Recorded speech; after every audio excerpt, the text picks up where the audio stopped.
পুততুণ্ড মূলত বাঙালি হিন্দু ব্রাহ্মণদের একটি ঐতিহ্যবাহী পদবি বা বংশীয় উপাধি। এই পদবিটি সাধারণত রাঢ়ী বা বারেন্দ্র ব্রাহ্মণ সমাজের অন্তর্গত, যারা প্রাচীনকালে বিভিন্ন বৈদিক সামাজিক উপাধি হিসেবে এই পদবি ব্যবহার করতেন। এটি বাঙালি কৌলীন্য প্রথা বা পেশাভিত্তিক পদবীর একটি অংশ।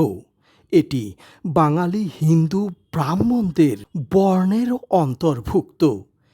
এটি কোনো পূর্বপুরুষের জ্ঞান, বৃত্তি বা সামাজিক অবস্থান থেকে এসেছে, যা কালক্রমে বংশপদবিতে রূপান্তর হয়েছে। বর্তমানে এই পদবিটি বাংলাদেশ ও ভারতের পশ্চিমবঙ্গে পরিলক্ষিত হয়।